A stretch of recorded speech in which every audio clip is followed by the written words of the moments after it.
बिस्मिल्लाहिर्रहमानिर्रहीम। अस्सलामु अलैकुम दोस्तों, उम्मीद आप सब खैरियत से होंगे। Sultan Salahuddin Ayyubi part 8।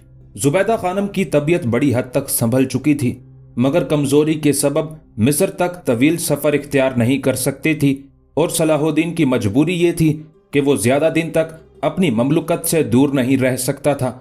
मजबूरन उसने वालिदा मोहतरमा से वापस जाने की इजाज़त मांगी।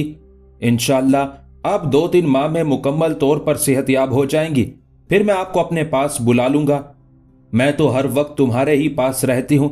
बेटे की बात सुनकर जुबैदा खानम रो पड़ी। तुम सिर्फ माँ के सुकून की खातिर यहाँ तक आए, अल्लाह तुम्हें भी बेसकून और नामुराद नहीं रखेगा। फिर माँ की दुआओं के साए में सलाहुद्दीन अय्यूबी शाम से रुखसत होकर दमिश्क पहुंचा और सुल्तान नूरुद्दीन महमूद जंगी की खिदमत में हाजिर हुआ। सुल्तान आदिल ने फातेह मिस्र का ऐसा शानदार इस्तकबाल किया कि हाज़रीन दरबार ने अपनी तवील मुलाजमत के दौरान अपनी आंखों से ऐसा मंजर कभी नहीं देखा था। सुल्तान नूरुद्दीन महमूद जंगी ने कसरे खिलाफत के दरवाजे पर सलाहुद्दीन अय्यूबी को खुशामदीद कहा और जोशे जज्बात में बेइख्तियार सलाहुद्दीन की कुशादा पेशानी को बोसा दिया। मरहबा मेरे मुजाहिद मरहबा। सुल्तान नूरुद्दीन की आवाज इतनी बुलंद थी कि अतराफ की फिजा गूंज उठी। फिर सुल्तान आदिल सलाहुद्दीन अय्यूबी के कंधे पर हाथ रखे उसे दरबार तक लाए और अपने बराबर बिठाया। उस वक्त दरबार में सुल्तान नूरुद्दीन महमूद जंगी के बड़े बड़े उमारा और रिश्तेदार मौजूद थे। उन्हें सुल्तान आदिल की तरफ से सलाहुद्दीन की ये पजीराई बहुत गिरां गुजरी। फिर तन्हाई मिलते ही उन तमाम उमारा ने दबे लहजे में सुल्तान आदिल से शिकायत की, उस नौजवान के मुकाबले में हम आपकी नवाजिशात और तवज्जुहात के ज्यादा मुस्तहिक हैं। वो किस तरह? सुल्तान नूरुद्दीन महमूद जंगी ने उन शाकी उमारा से सवाल किया। हमारी खिदमत सलाहुद्दीन से कहीं ज्यादा हैं। एक अमीर ने, जो सुल्तान नूरुद्दीन जंगी का करीबी अजीज था, किसी कदर गरूर के लहजे में कहा, हमने सल्तनत नूरिया के इस्तेहकाम के लिए अपना ऐशो आराम और दिन रात का सुकून बर्बाद किया है, फिर वो गुलामजादा हमारी बराबरी कैसे कर सकता है? वो अमीर कराबतदारी के नशे में था, इसलिए सुल्तान आदिल के सामने ऊंचे लहजे में बोल रहा था। सुल्तान नूरुद्दीन जंगी बहुत मुतहम्मिल मिजाज इंसान थे, मगर अपने अमीर की लाफजनी सुनकर निहायत बरहम हो गए। वो गुलामजादा हरगिज नहीं है। सुल्तान नूरुद्दीन महमूद जंगी ने गजबनाक लहजे में कहा, और अगर बिलफर्ज है भी तो उन आकाओं से बेहतर है जो अपनी नफ्स परस्ती और नमूदो नुमाइश के लिए जिंदा रहते हैं। तुमने सल्तनत नूरिया के कयाम में मेरे साथ ताउन किया, मैंने उसका बेहतरीन मुआवजा अदा कर दिया। अगर मैं तुम्हारा एहतसाब शुरू कर दूं तो तुम सब के सब मुजरिम करार पाओगे। ये शानदार मकानात, ये जरो जवाहिर, ये आला नस्ल के घोड़े, ये गुलाम, ये कनीजें, क्या ये सब साजो सामान तुम अपने साथ लेकर पैदा हुए थे? सुल्तान नूरुद्दीन जंगी ने आज अपने एक एक अमीर की नकाब कुशाई कर दी थी। सुल्तान आदिल के बिगड़े हुए तेवर देखकर तमाम उमारा के चेहरों पर खौफ की परछाइयां लरजने लगी और उनके सर बारे नदामत से खम हो गए। तुम सलाहुद्दीन अय्यूबी के बराबर खड़े होने के भी काबिल नहीं हो। सुल्तान आदिल का लहजा बदस्तूर गजबनाक था। वो मर्दे मुजाहिद है, मेरा ख्वाब, मेरी उम्मीदों का मरकज। हक़ ताला ने उसे अमीन बनाया है। उसने मिस्री खजाने के सारे नवादिर खलीफा बगदाद और मेरी खिदमत में भेज दिए, बाकी दौलत सिपाहियों और मोहताजों में तकसीम कर दी। वो मिस्र का दरवेश वजीर आजम है, और वो भी ऐन आलम शबाब में। हक़ ताला उसकी दरवेशी में इजाफा करे। आखिर तमाम उमारा उस मजलिस खास से उठकर चले गए, मगर इस तरह के उनके चेहरे फक थे और गर्दनें झुकी हुई थी। फिर दूसरे दिन सुल्तान नूरुद्दीन जंगी सलाहुद्दीन अय्यूबी को अपने एक मखसूस कमरे में ले गए। यह वही कमरा था जिसमें सुल्तान आदिल ने एक इंतहाई खूबसूरत मिंबर रखा था। उस मिंबर की तैयारी पर हजारों दिनार खर्च हुए थे। सुल्तान नूरुद्दीन महमूद ने हल्ब और दमिश्क के माहिर सन्नाओं को तलब करके कहा था, अपना सारा हुनर इस मिंबर के नक्शो निगार बनाने पर खत्म कर दो। और वाकईतन उन हुनरमंदों ने ऐसा मिंबर तराशा था कि वो सन्नाई का बेहतरीन नमूना नजर आता था। सलाहुद्दीन अय्यूबी ने मिस्र में फातमी खलीफा आजिद का मिंबर भी देखा था, मगर सुल्तान नूरुद्दीन जंगी के बनवाए हुए मिंबर के सामने उसकी कोई हैसियत नहीं थी। सलाहुद्दीन, तुम ये मिंबर देख रहे हो? सुल्तान नूरुद्दीन महमूद जंगी ने इंतहाई जज्बाती और पुरसोज लहजे में कहा, हक़ ताला ने मुझ आजिज बंदे को अपने दर रहमत से सब कुछ अता किया, बस एक आखिरी ख्वाहिश बाकी रह गई है कि मेरी आंखें उस वक्त बंद हो जब बैतुल मुकद्दस फतह हो चुका हो और वाहिद व ला शरीक के नाम लेवा कतार दर कतार मस्जिद अक्सा में दाखिल हो रहे हों, और फिर मैं इस मिंबर पर खड़े होकर अहले ईमान से खिताब करूं, चाहे उस खुतबे के दौरान मुझे मौत ही क्यों ना आ जाए। ये कहते कहते सुल्तान नूरुद्दीन महमूद जंगी की आंखों में आंसू आ गए। आप सुल्तान आदिल हैं, हक के ताला आपकी ये ख्वाहिश भी पूरी करेगा। ये जज्बाती मंजर देखकर सलाहुद्दीन अय्यूबी की आंखें भी अश्कबार हो गई थी। अल्लाह ने आपको हम मुसलमानों के लिए साहिबान बनाया है। मुझे यकीन है कि आप तादेर सलामत रहेंगे और बैतुल मुकद्दस की फतह आप ही के जेर क़यादत होगी। ये कोई नहीं जानता कि कल क्या होगा। खिलाफ तवक्को आज सुल्तान नूरुद्दीन जंगी का लहजा बहुत उदास था। अगर वो मंजर देखने से पहले मेरी आंखें बुझ जाएं और मैं जेरे खाक सो जाऊं तो तुम अपनी आंखें खुली रखना और उस वक्त तक जागते रहना जब तक कि तसलीस का आखिरी बंदा भी इस अर्ज़े मुकद्दस की हदूद से बाहर ना निकल जाए। तसलीस के बंदों से सुल्तान आदिल की मुराद ईसाई थे जो आज भी 3 खुदाओं को मानते हैं। बस यही मेरी आखिरी नसीहत है और यही वसीयत, जिहाद, जिहाद और सिर्फ जिहाद, इंसाफ, इंसाफ और सिर्फ इंसाफ। फिर अहले दमिश्क ने अपनी आंखों से यह अजीब मंजर देखा कि सुल्तान नूरुद्दीन जंगी अपने तमाम उमरा के साथ सलाहुद्दीन अय्यूबी को रुखसत करने के लिए दमिश्क की सरहद तक आए। फिर घोड़े से उतरकर सलाहुद्दीन से बड़े वालेहाना अंदाज में गले मिले। फिर उसकी पेशानी को बोसा देते हुए निहायत जज्बाती लहजे में बोले, तुम अहले ईमान का सरमाया हो, अल्लाह तुम्हारी हिफाजत करे। फिर सुल्तान आदिल उस वक्त तक खड़े रहे जब तक सलाहुद्दीन अय्यूबी और उसका फौजी दस्ता नजरों से ओझल नहीं हो गया। सलाहुद्दीन अय्यूबी को दमिश्क से रुखसत होकर मिस्र पहुंचे हुए बामुश्किल 1 हफ्ता गुजरा होगा कि उसके जासूसों ने खौफनाक इत्तला देते हुए कहा, शाही यरूशलेम मिस्र पर कब्जा करने की ख्वाहिश से फिलहाल दस्तबरदार हो चुका है, मगर अहले ईमान के खिलाफ उसकी साजिशें अभी तक जारी हैं। आजकल एला के किले में मुसलसल सलीबियों का इज्तिमा हो रहा है ताकि वो उस किले को मजबूत मरकज बनाकर हिजाज मुकद्दस पर कब्जा कर सके। हिजाज मुकद्दस का जिक्र सुनकर सलाहुद्दीन अय्यूबी के चेहरे पर शदीद अजियत और कर्ब का रंग उभर आया। जासूसों ने उस खौफनाक मंसूबे की मजीद तफसीलात बताते हुए कहा, उन सलीबियों को दरपर्दा शाह यरूशलेम अमूरी और सिसली के हुक्मरान की भरपूर तायद और हिमायत हासिल है। अगर फौरी तौर पर उसका तदारुक नहीं किया गया तो बहुत ज्यादा मुश्किलात पैदा हो सकती हैं। ये खबर सुनकर सलाहुद्दीन अय्यूबी ने एक दिन की भी ताखीर नहीं की। मिस्र का इंतजाम अपने वालिद के सपुर्द किया और एक लश्कर जर्रार लेकर अस्कलान और रमला की तरफ बढ़ा।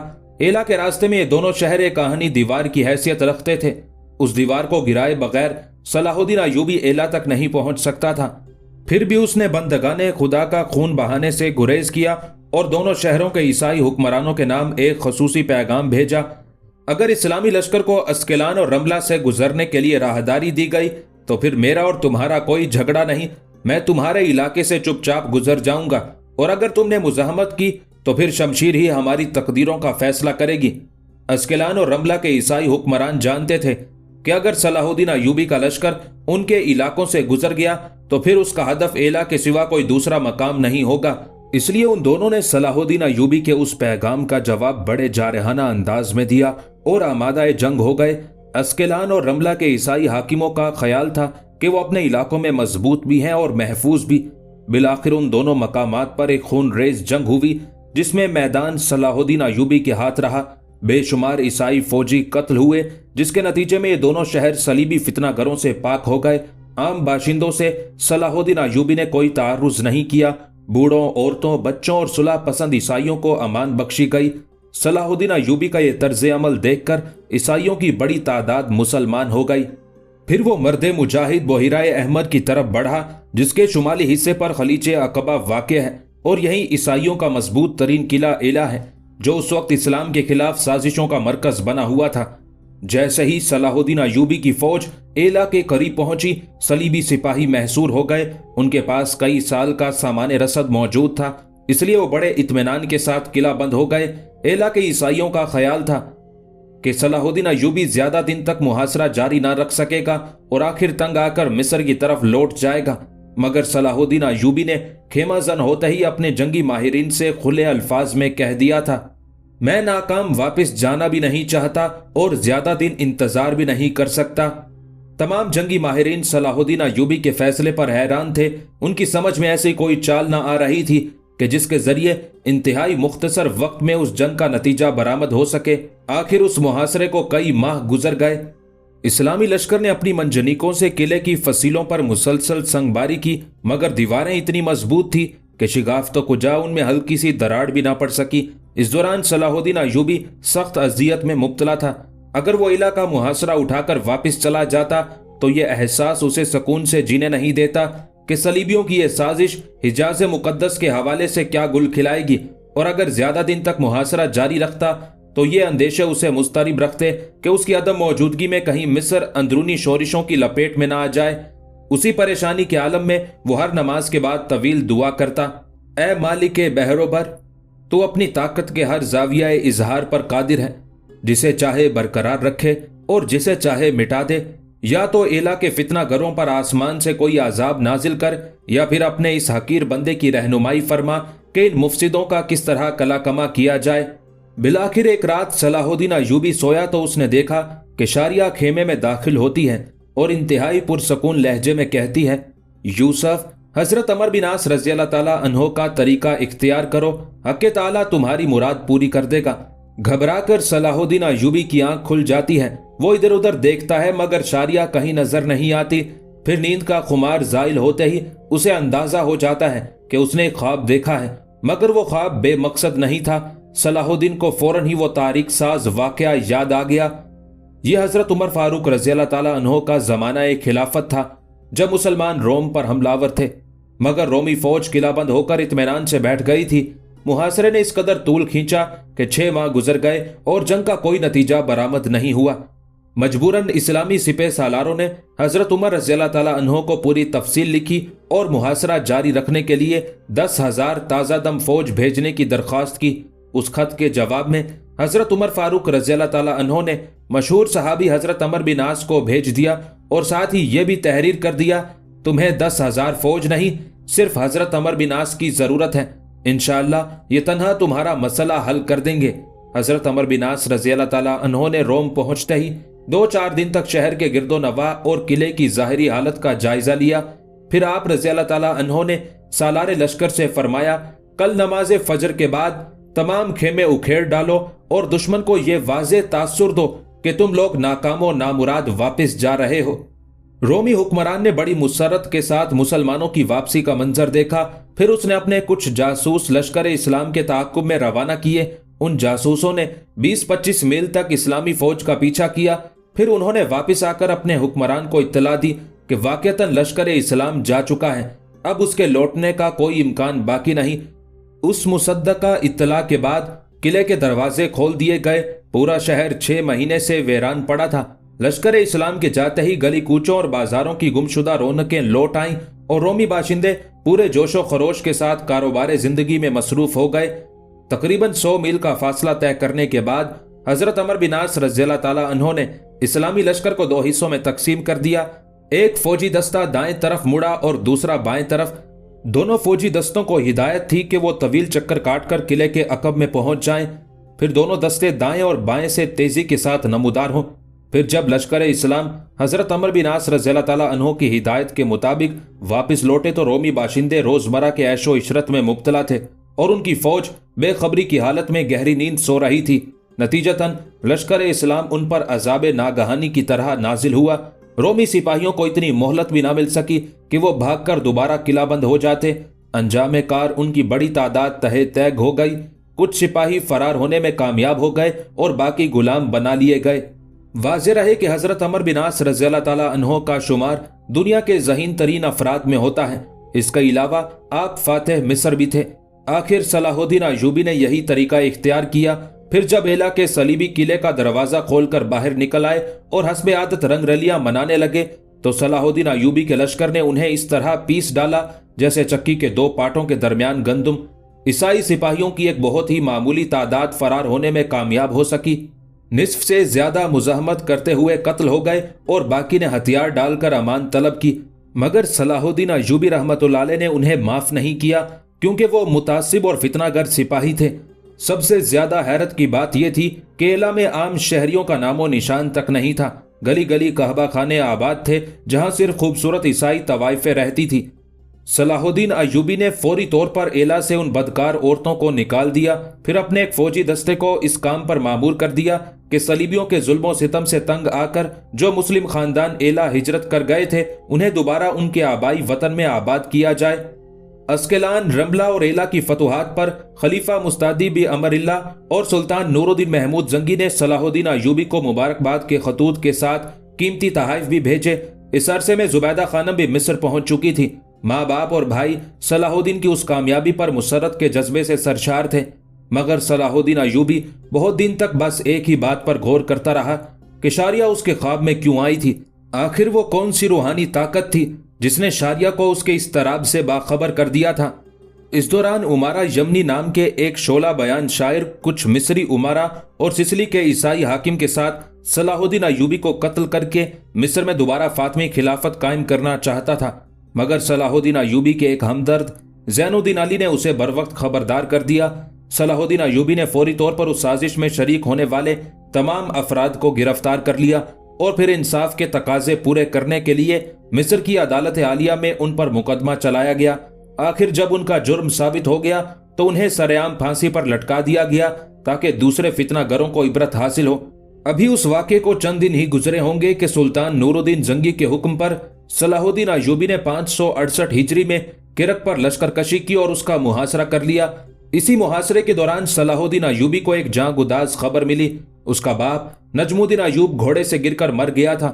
صلاح الدین نے سلطان نور الدین محمود زنگی کے نام معذرت نامہ تحریر کیا اور کرک کا محاصرہ چھوڑ کر قاہرہ روانہ ہو گیا۔ صلاح الدین ایوبی راستے کے خطرات کی پرواہ کیے بغیر طوفانی رفتار سے قاہرہ کی طرف بڑھ رہا تھا۔ اسے بس ایک ہی فکر تھی کہ وہ کسی طرح اپنے والد کا آخری دیدار کر لے۔ یہ بھی اس کی خوش قسمتی تھی کہ وہ اس وقت قاہرہ پہنچا جب نجم الدین ایوب کا جنازہ قبرستان لے جایا جا رہا تھا۔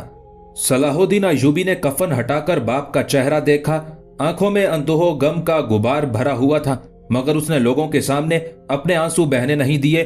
نجم الدین ایوب کی موت کا سبب اس کا شوق چوغان بازی تھا۔ وہ اس قدر تیز گھوڑا دوڑایا کرتا تھا کہ دیکھنے والے دہشت زدہ ہو جاتے تھے۔ 18 ذی الحجہ 568 ہجری کو قاہرہ کے باب النصر کے قریب چوغان کھیلتے ہوئے وہ گھوڑے سے گر پڑا اور شدید زخمی ہو گیا۔ طبیبوں نے نجم الدین ایوب کی جان بچانے کی بہت کوشش کی، مگر ضربات اتنی گہری تھی کہ وہ ان کے اثر سے بے ہوش ہو گیا اور پھر اسی بے ہوشی کے عالم میں رخصت ہو گیا۔ اگرچہ نجم الدین ایوب اپنے بیٹے صلاح الدین کو منحوس تصور کرتا تھا، مگر صلاح الدین ایوبی کو اپنے باپ سے بے پناہ محبت تھی۔ وہ نجم الدین ایوب کی موت پر بہت زیادہ سوگوار تھا۔ بار بار وہ اپنی والدہ زبیدہ خانم سے اپنی جذباتی کیفیت بیان کرتے ہوئے کہتا، پہلے چچا رخصت ہو گئے اور اب والد بھی چلے گئے، جبکہ مجھے ان کے مشوروں کی شدید ضرورت تھی۔ زبیدہ خانم نے بڑی محبت سے بیٹے کو سمجھایا، کسی کے ماں باپ ہمیشہ زندہ نہیں رہتے، یہ تو سب وقتی اور مادی سہارے ہیں۔ تم اس ذات پاک پر بھروسہ کرو جس کے قبضے میں پوری کائنات ہے، جو اپنے بندوں کی رہنمائی بھی کرتا ہے اور مشکل کشائی بھی۔ جس نے تم جیسے ایک عام نوجوان کو مصر کی وزارت عظمیٰ تک پہنچایا، وہی آئندہ بھی تمہاری مدد کرے گا۔ والدہ کی باتوں سے صلاح الدین ایوبی میں نیا حوصلہ پیدا ہوا۔ پھر زبیدہ خانم نے اپنے بیٹے سے ایک عجیب سوال کیا، صلاح الدین، مجھے بتاؤ کہ تم یہ جنگیں کس کے لیے لڑ رہے ہو؟ اپنی ہوس اقتدار کی تکمیل کے لیے یا تمہارا کوئی اور مقصد ہے؟ صلاح الدین ایوبی نے حیرت سے والدہ محترمہ کی طرف دیکھا اور نہایت پرسوز لہجے میں کہا، میدان جنگ کی طرف اٹھنے والا میرا ایک ایک قدم اسلام کی سر بلندی کے لیے ہے۔ اگر تم اپنے قول میں سچے ہو تو پھر پستی کی طرف کیوں دیکھتے ہو؟ زبیدہ خانم نے باوقار لہجے میں کہا، اگر تمہاری ساری جد و جہد اسلام کی سر بلندی کے لیے ہے تو وہ قادر مطلق تمہیں کبھی سرنگو نہیں ہونے دے گا۔ اگر کبھی تم کمزور پڑ جاؤ گے تو وہ تمہیں غالب کر دے گا، اور اگر تم تنہا رہ جاؤ گے تو وہ تمہاری مدد کے لیے غیبی لشکر بھیج دے گا۔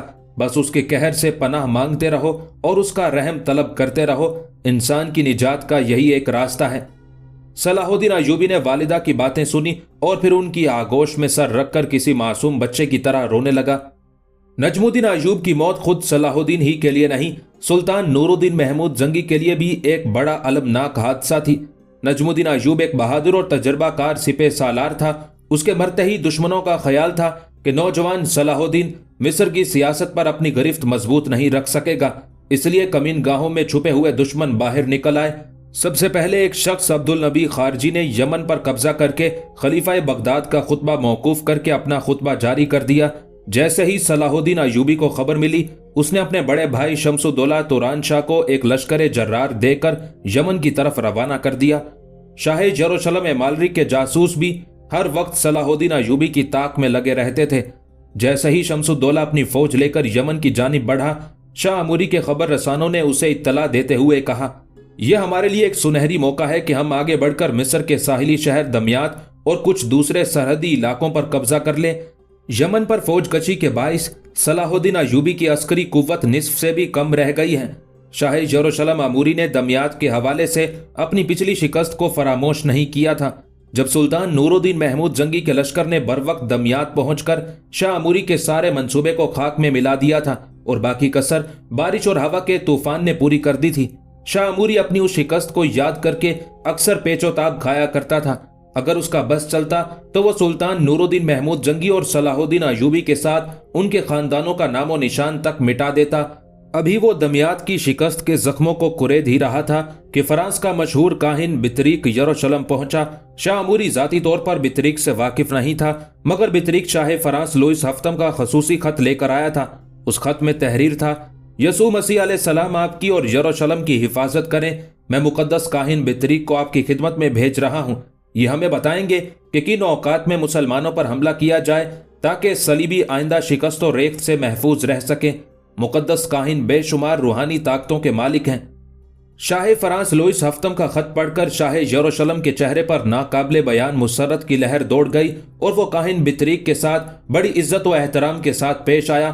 عموری نے فوری طور پر کاہن بطریق کے لیے اپنے محل کے گوشے میں بہترین رہائش کا انتظام کیا اور بطریق کو دنیا بھر کی آسائشیں فراہم کر دیں۔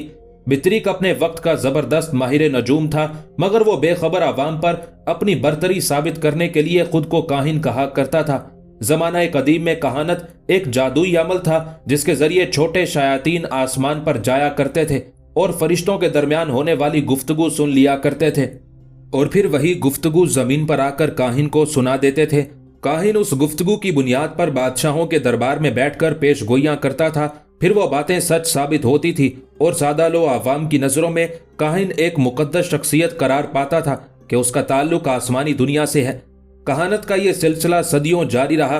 پھر جب حضور اکرم صلی اللہ علیہ وآلہ وسلم کی پیدائش مبارک کا وقت قریب آیا تو آسمان پر فرشتوں کے پہرے بٹھا دیے گئے اور شیطانوں کے تمام راستے بند کر دیے گئے۔ پھر بھی اگر کوئی شیطان آسمان پر جا کر فرشتوں کی گفتگو سننے کی کوشش کرتا ہے تو ایک جلتا ہوا ستارہ اس کا تعاقب کرتا ہے۔ اس طرح شیطان یا تو جل کر راکھ ہو جاتا ہے یا پھر فرار ہو جاتا ہے۔ موجودہ سائنس ان جلتے اور ٹوٹتے ستاروں کو شہاب ثاقب کہتی ہے، مگر قرآن کریم کے مطابق یہ وہی ستارے ہیں جو شیاطین کو ہلاک کرنے کے لیے مارے جاتے ہیں۔ سورہ صفات میں اس کا مختصر ذکر موجود ہے۔ اس بندش کے باوجود کوئی شیطان اڑتی اڑتی نامکمل خبر زمین تک لے جاتا تھا اور کاہن کو منتقل کر دیتا تھا۔ اس طرح ہزاروں خبروں میں کوئی ایک خبر سچ نکلتی تھی اور کاہن کی دھوم مچ جاتی تھی، ورنہ حقیقتاً جو صحیح کاہن تھے انہوں نے اس حقیقت کا اعتراف کر لیا تھا کہ پیغمبر اسلام کے دنیا میں آنے کے بعد کہانت ختم ہو چکی، مگر بطریق ایک عیار شخص تھا۔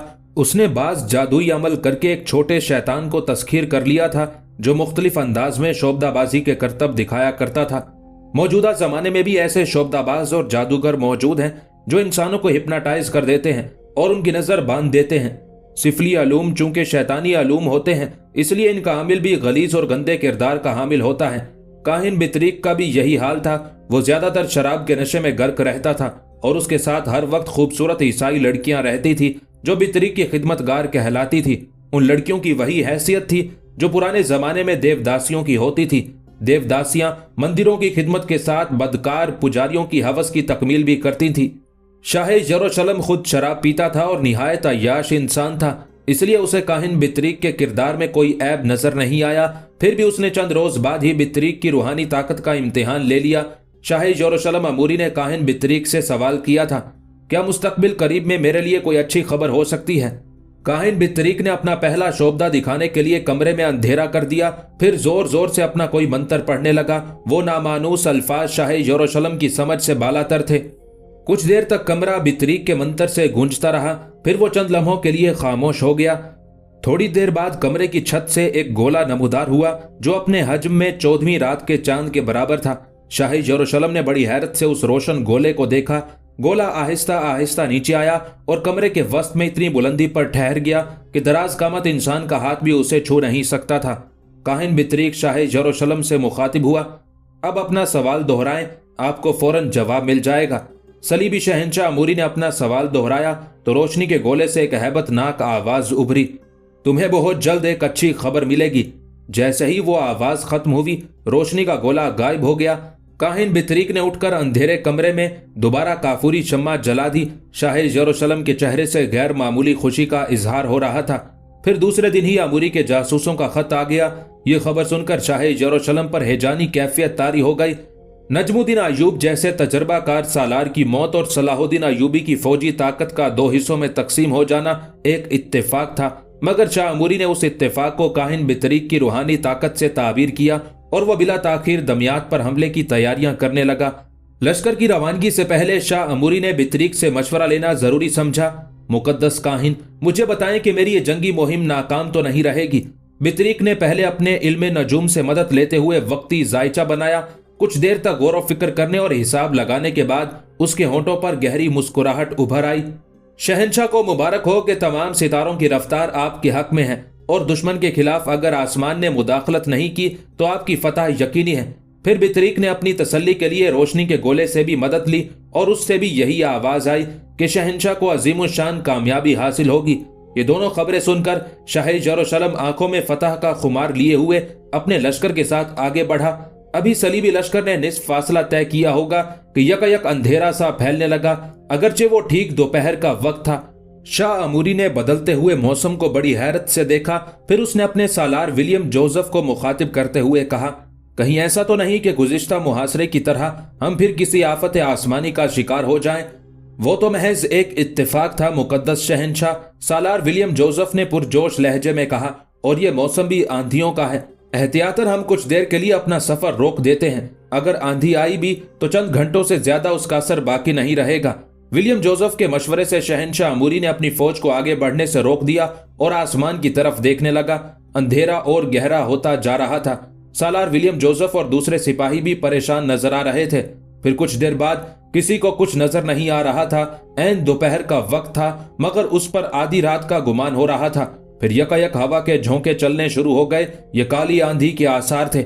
आसमान फिर हमारे खिलाफ गर्दिश कर रहा है। शाह यरूशलेम अमूरी ने चीख कर कहा, वापिस लौट चलो, कहीं ये स्याह आंधी हमें बर्बाद ही ना कर डाले। सालार विलियम जोसेफ ने अपने हुक्मरान को समझाने की कोशिश की, मुकद्दस शहंशाह, हमारी फौज आधे से ज्यादा फासला तय कर चुकी है। हमें आंधी के रुकने का इंतजार करना चाहिए। मैं इस आंधी को खूब जानता हूँ, ये नहीं रुकेगी। शाह अमूरी ने गजबनाक लहजे में कहा और अपने घोड़े का रुख यरूशलेम की तरफ मोड़ दिया। मजबूरन सालार विलियम जोसेफ और उसके लश्कर ने भी वापसी का सफर शुरू कर दिया। आंधी के झोंकों की शिद्दत बढ़ती ही जा रही थी। अंधेरा होने के बायस घोड़ों को दौड़ाया भी नहीं जा सकता था। मजबूरन सलीबी लश्कर बहुत एहतियात के साथ चोंटी की चाल से वापस जा रहा था। शाह अमूरी इंतहाई गजबनाक और नफरत आमेज लहजे में कह रहा था, काहिन बितरीक ने कैसे कह दिया था कि मुझे इस जंगी मुहिम में अजीमुशान कामयाबी हासिल होगी। सब झूठ बोलते हैं। फिर एक और हैरत अंगेज सूरत हाल पैदा हुई।